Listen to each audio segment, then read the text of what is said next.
regarde, Madame Curento, elle a une nouvelle affiche. C'est un concours. Un concours sur quoi? Mendele. Coucou, vous parlez sur quoi? Un concours sur Mendeleïev.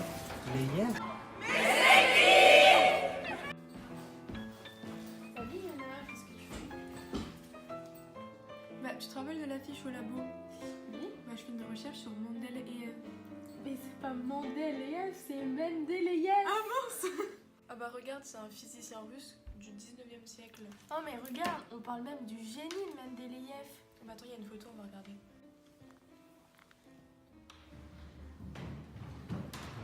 Bonjour. Mais vous êtes Dimitri Mendeleïev? Oui, c'est bien moi, bonjour. Mais en quelle année sommes-nous? En 1869. 1869. Il y a 150 ans. Sur quoi travaillez-vous? Eh bien, voyez-vous, ça fait plusieurs années que j'essaye de classer les 63 éléments chimiques que nous connaissons et j'ai commencé à les organiser par masse croissante.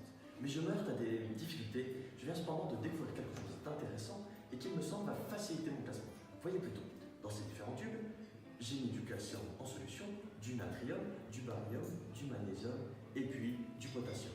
Et je vais y ajouter... Attendez! Il faut manipuler en toute sécurité, monsieur Mendeleïev. J'y ajoute donc quelques gouttes de filtre issu de la macération de cendres dans l'eau et regardez. Et il se forme des précipités uniquement dans les tubes qui contiennent le calcium, le barium et le magnésium. J'en déduis que ces éléments réagissent de façon similaire et je pense que je vais essayer de les aligner. En effet, la classification périodique a évolué depuis Mendeleïev. Il a fallu faire quelques inversions et la famille des gaz nobles a été rajoutée. Cependant, on peut parler du génie de Mendeleïev, car en plus d'avoir classé les éléments chimiques par numéro atomique croissant et par famille, il a laissé quelques cases vides par endroit. Il a prédit que ces cases vides seraient occupées par des éléments que l'on découvrirait dans l'avenir. Il a prédit aussi leurs propriétés. Oui, par exemple le germanium, découvert en 1886. Je comprends rien. Mais attends, tu vas voir, c'est tout simple. Mendeleïev nous a simplifié la vie.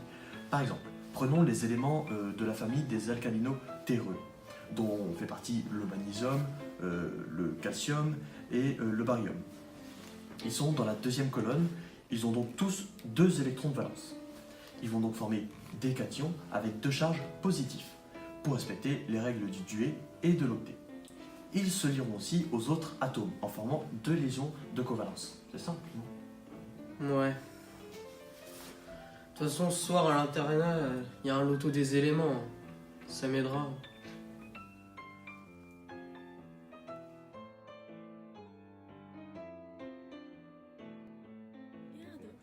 Ouais. Ah, moi Est-ce qu'on se faisait un petit loto des éléments? Bah, carrément. Allez, c'est parti. Merci. Merci. Oh, je peux lire les cartes? Oui, merci. Si tu veux.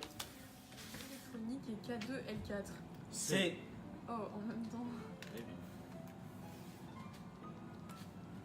Son symbole vient du mot latin natrium. Merci.